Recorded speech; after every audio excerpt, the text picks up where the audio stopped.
श्री गजानन स्तोत्रम् मुद्गल पुराणान्तर्गतम्। श्री गणेशाय नमः। देवर्ष ऊचु नमस्ते गजवक्त्राय गजानन स्वरूपिणे पराशरसुतायैव वत्सलासूनवे नमः। व्यासभात्रे सुकस्यैव पितृव्याय नमो नमः। अनादिगणनाथाय स्वानन्दावासिने नमः। रजसा सृष्टिकर्ते ते स्तवतः पालकाय वै तमसा सर्वसंभत्रे गणेशाय नमो नमः। सोकृत्य हे पुरुष्यापि रूपिणे परमात्मने बोधाकाराय वै तुभ्यं केवलाय नमो नमः। स्वसंवेद्याय देवाय योगाय गणपाय च शान्तिरूपाय तुभ्यं वै नमस्ते ब्रह्मनायक।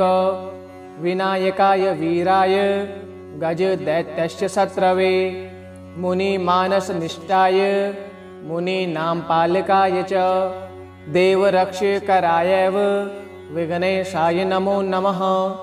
वक्रतुण्डाय धीराय चैकदन्ताय ते नमः।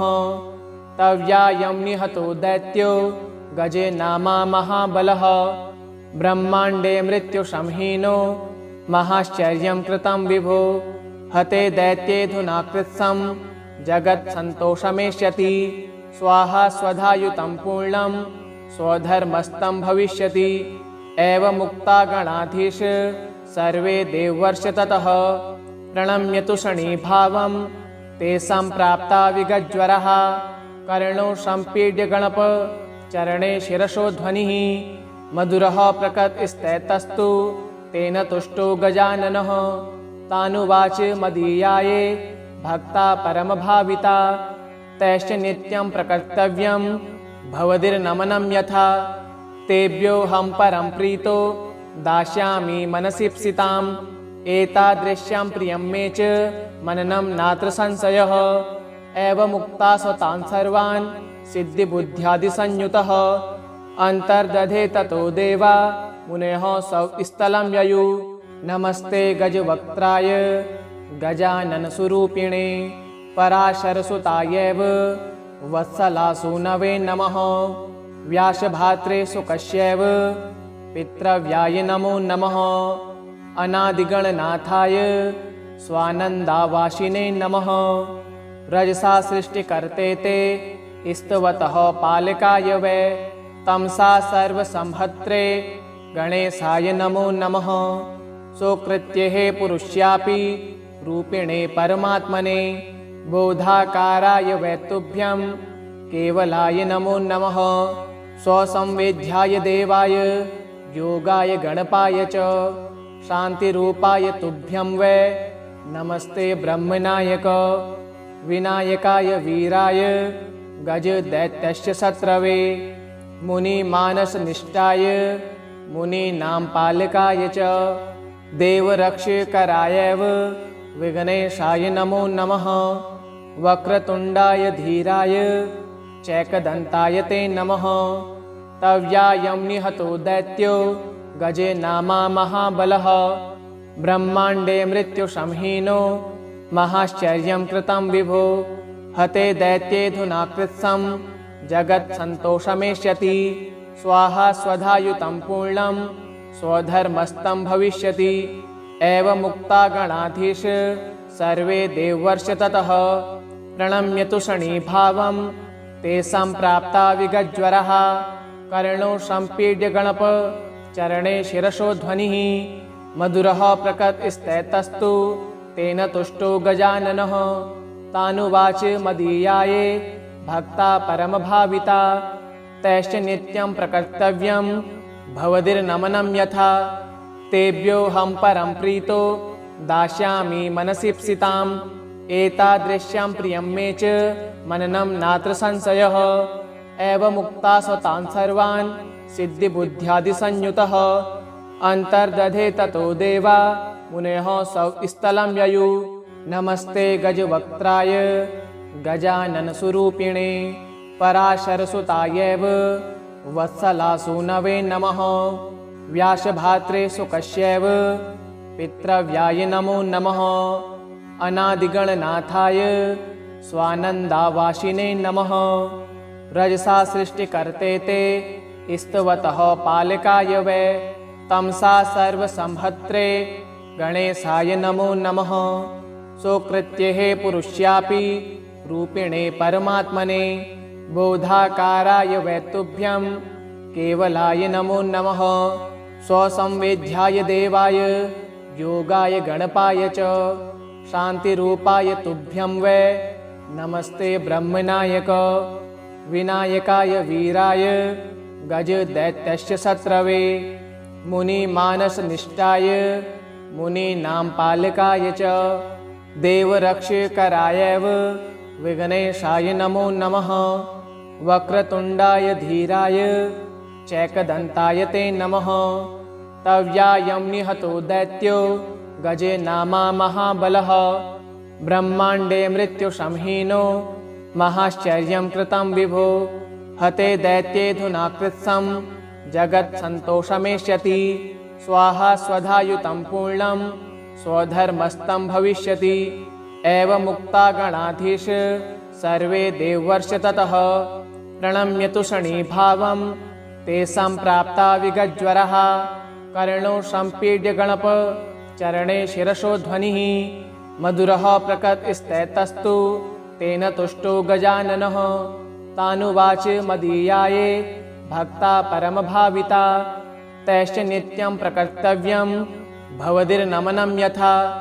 तेभ्योऽहं परं प्रीतो दास्यामि मनसीप्सिताम् एतादृश्यां प्रियं मे च मननं नात्र संशयः। एवमुक्ता स्वतान् सर्वान् सिद्धिबुद्ध्यादिसंयुतः अन्तर्दधे ततो देवा मुनयः स्थलं ययु। नमस्ते गजवक्त्राय गजाननस्वरूपिणे पराशरसुतायैव वत्सलासूनवे नमः। व्यासभात्रे सुकस्यैव पितृव्याय नमो नमः।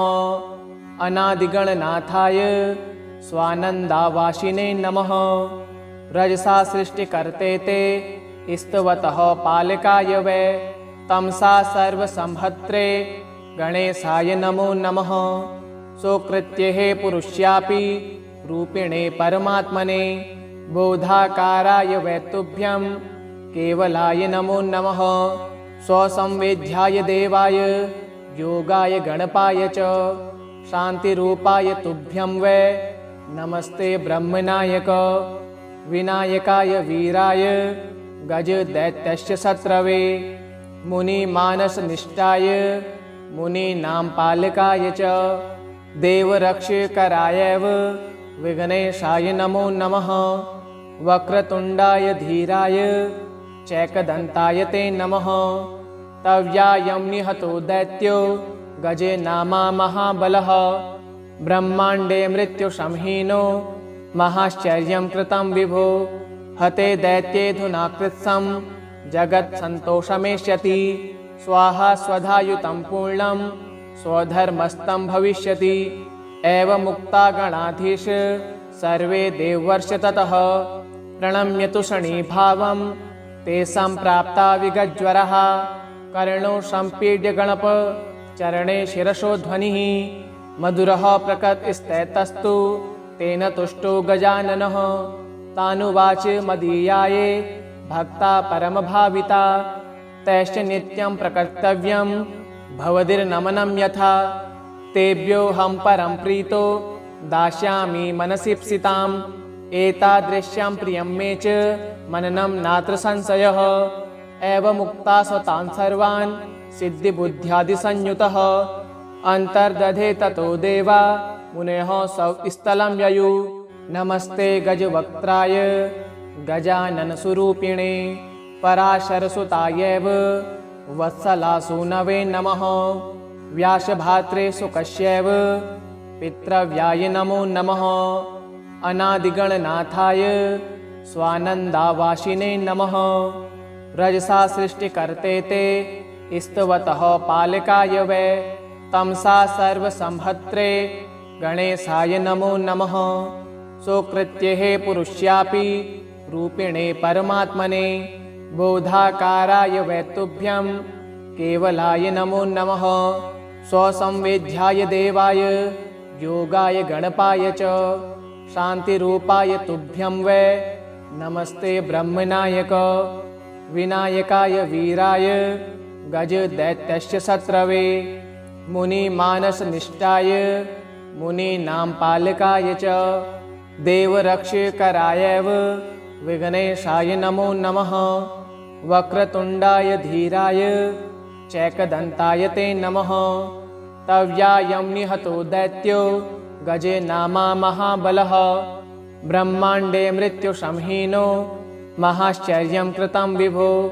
हते दैत्येऽधुना कृत्स्नं जगत्सन्तोषमेष्यति। स्वाहा स्वधायुतं पूर्णं स्वधर्मस्तं भविष्यति।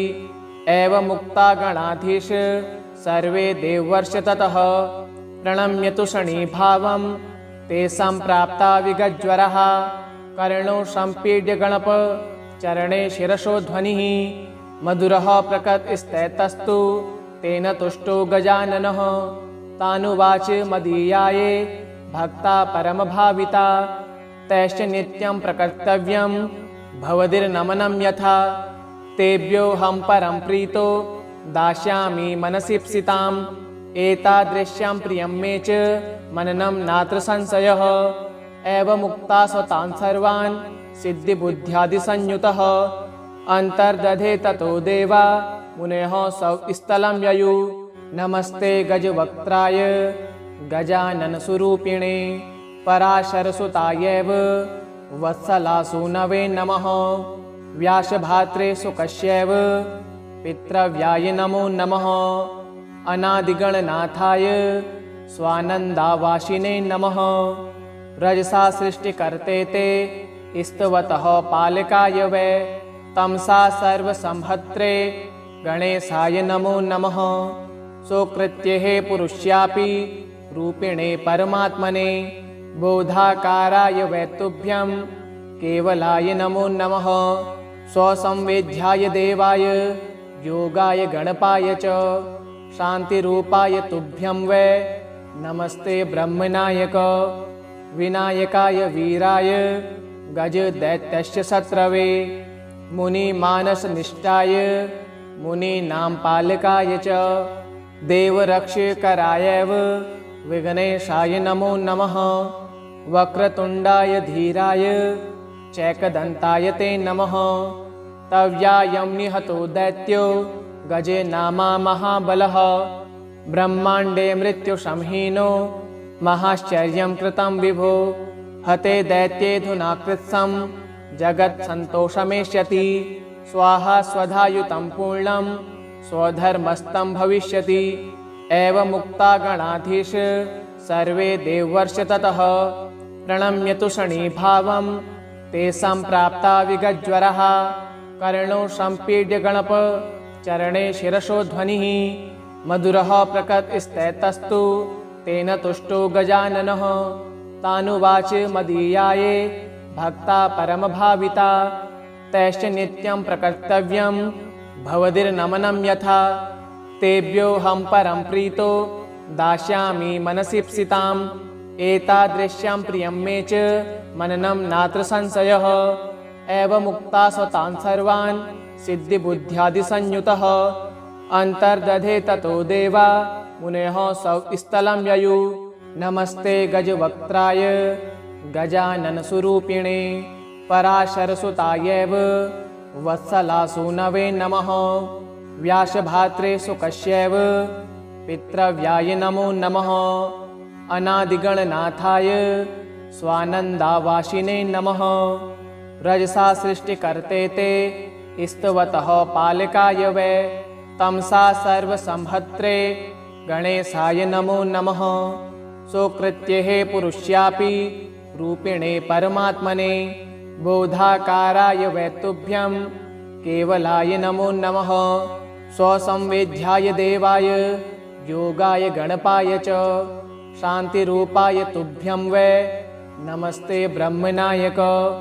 विनायकाय वीराय गजदैत्यस्य शत्रवे मुनिमानसनिष्ठाय मुनीनां पालकाय च देवरक्षकरायैव विघ्नेशाय नमो नमः। वक्रतुण्डाय धीराय चैकदन्ताय ते नमः। तव्यायं निहतो दैत्यो गजे नामा महाबलः। ब्रह्माण्डे मृत्युसंहीनो महाश्चर्यं कृतं विभो। हते दैत्येऽधुना कृत्स्नं जगत्सन्तोषमेष्यति। स्वाहा स्वधायुतं पूर्णं स्वधर्मस्तं भविष्यति। एवमुक्ता गणाधीश सर्वे देवर्षि ततः प्रणम्यतु शनीभावं तेषां प्राप्ता विगज्वरः। कर्णो सम्पीड्य गणप चरणे शिरसो ध्वनिः। मधुरः प्रकटस्तैतस्तु तेन तुष्टो गजाननः। तानुवाच मदीयाये भक्ता परमभाविता तैश्च नित्यं प्रकर्तव्यं भवदीर्नमनं यथा। तेभ्योऽहं परं प्रीतो दास्यामि मनसीप्सिताम्। एतादृश्यां प्रियं मे च मननं नात्र संशयः। एवमुक्ता स्वतान् सर्वान् सिद्धिबुद्ध्यादिसंयुतः अन्तर्दधे ततो देवा मुनयः स्थलं ययु। नमस्ते गजवक्त्राय गजाननस्वरूपिणे पराशरसुतायैव वत्सलासूनवे नमः। व्यासभात्रे सुकस्यैव पितृव्याय नमो नमः। अनादिगणनाथाय स्वानन्दावासिने नमः। रजसा सृष्टिकर्ते ते स्तवतः पालकाय वै तमसा सर्वसंहर्त्रे गणेशाय नमो नमः। सोकृत्य हे पुरुष्यापि रूपिणे परमात्मने बोधाकाराय वै तुभ्यं केवलाय नमो नमः। स्वसंवेद्याय देवाय योगाय गणपाय च शान्तिरूपाय तुभ्यं वै नमस्ते ब्रह्मनायक। विनायकाय वीराय गजदैत्यस्य शत्रवे मुनिमानसनिष्ठाय मुनीनां पालकाय च देवरक्षकरायैव विघ्नेशाय नमो नमः। वक्रतुण्डाय धीराय चैकदन्ताय ते नमः। तव्यायं निहतो दैत्यो गजे नामा महाबलः। ब्रह्माण्डे मृत्युसंहीनो महाश्चर्यं कृतं विभो। हते दैत्येऽधुना कृत्स्नं जगत्सन्तोषमेष्यति। स्वाहा स्वधायुतं पूर्णं स्वधर्मस्तं भविष्यति। एवमुक्ता गणाधीश सर्वे देवर्षि ततः प्रणम्यतु शनीभावं तेषां प्राप्ता विगज्वरः। कर्णो सम्पीड्य गणप चरणे शिरसो ध्वनिः। मधुरः प्रकटस्तैतस्तु तेन तुष्टो गजाननः। तानुवाच मदीयाये भक्ता परमभाविता तैश्च नित्यं प्रकर्तव्यं भवदीर्नमनं यथा। तेभ्योऽहं परं प्रीतो दास्यामि मनसीप्सिताम्। एतादृश्यां प्रियं मे च मननं नात्र संशयः। एवमुक्ता स्वतान् सर्वान् सिद्धिबुद्ध्यादिसंयुतः अन्तर्दधे ततो देवा मुनयः स्थलं ययु। नमस्ते गजवक्त्राय गजाननस्वरूपिणे पराशरसुतायैव वत्सलासूनवे नमः। व्यासभात्रे सुकस्यैव पितृव्याय नमो नमः। अनादिगणनाथाय स्वानन्दावासिने नमः। रजसा सृष्टिकर्ते ते स्तवतः पालकाय वै तमसा सर्वसंहर्त्रे गणेशाय नमो नमः।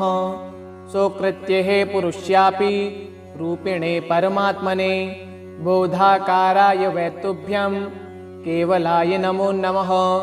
स्वसंवेद्याय देवाय योगाय गणपाय च शान्तिरूपाय तुभ्यं वै नमस्ते ब्रह्मनायक।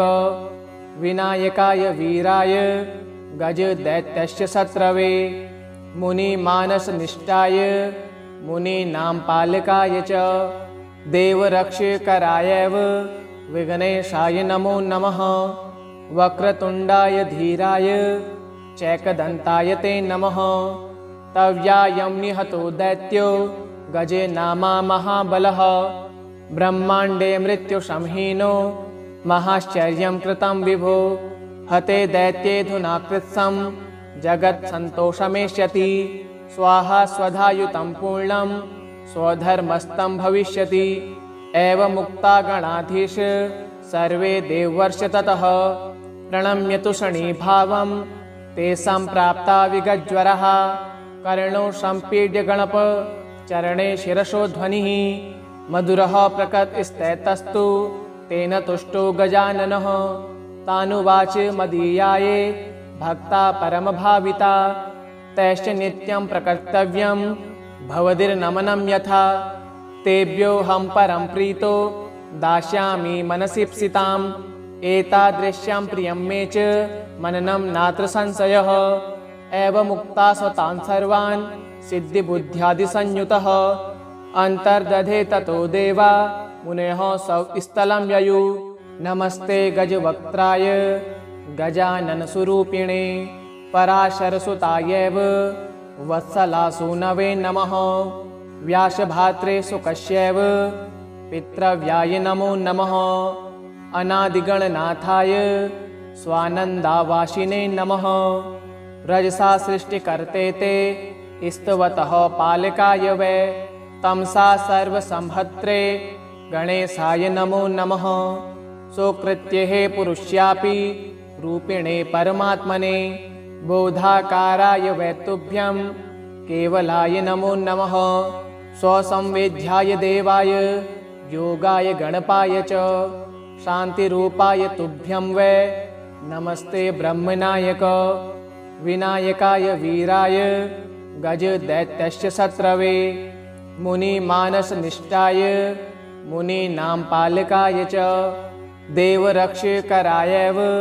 विघ्नेशाय नमो नमः वक्रतुण्डाय धीराय चैकदन्ताय ते नमः तव्यायं निहतो दैत्यो गजे नामा महाबलः ब्रह्माण्डे मृत्युसंहीनो महाश्चर्यं कृतं विभो हते दैत्येऽधुना कृत्स्नं जगत्सन्तोषमेष्यति स्वाहा स्वधायुतं पूर्णं स्वधर्मस्तं भविष्यति एवमुक्ता गणाधीश सर्वे देवर्ष ततः प्रणम्यतु शनीभावं तेषां प्राप्ता विगज्वरः कर्णो सम्पीड्य गणप चरणे शिरसो ध्वनिः मधुरः प्रकटस्तैतस्तु तेन तुष्टो गजाननः तानुवाच मदीयाये भक्ता परमभाविता तैश्च नित्यं प्रकर्तव्यं भवदीर्नमनं यथा तेभ्योऽहं परं प्रीतो दास्यामि मनसीप्सिताम्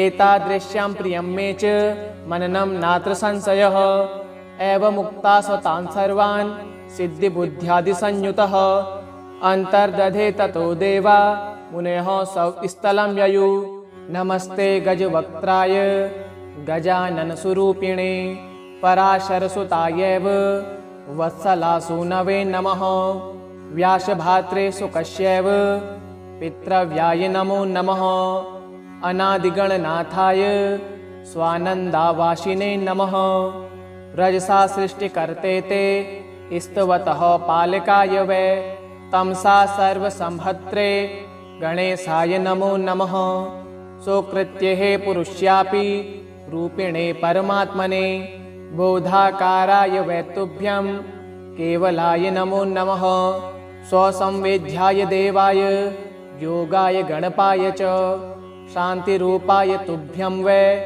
नमस्ते ब्रह्मनायक विनायकाय वीराय गजदैत्यस्य शत्रवे मुनिमानसनिष्ठाय मुनीनां पालकाय च देवरक्षकरायैव विघ्नेशाय नमो नमः वक्रतुण्डाय धीराय चैकदन्ताय ते नमः तव्यायं निहतो दैत्यो गजे नामा महाबलः ब्रह्माण्डे मृत्युसंहीनो महाश्चर्यं कृतं विभो हते दैत्येऽधुना कृत्स्नं जगत्सन्तोषमेष्यति स्वाहा स्वधायुतं पूर्णं स्वधर्मस्तं भविष्यति एवमुक्ता गणाधीश सर्वे देवर्ष ततः प्रणम्यतु शनीभावं तेषां प्राप्ता विगज्वरः कर्णो सम्पीड्य गणप चरणे शिरसो ध्वनिः मधुरः प्रकृतिस्तैतस्तु तेन तुष्टो गजाननः तानुवाच मदीयाये भक्ता परमभाविता तैश्च नित्यं प्रकर्तव्यं भवदीर्नमनं यथा तेभ्योऽहं परं प्रीतो दास्यामि मनसीप्सिताम् एतादृश्यां प्रियं मे च मननं नात्र संशयः एवमुक्ता स्वतान् सर्वान् सिद्धिबुद्ध्यादिसंयुतः अन्तर्दधे ततो देवा मुनयः स्थलं ययुः इति श्री गजानन स्तोत्रं सम्पूर्णम्।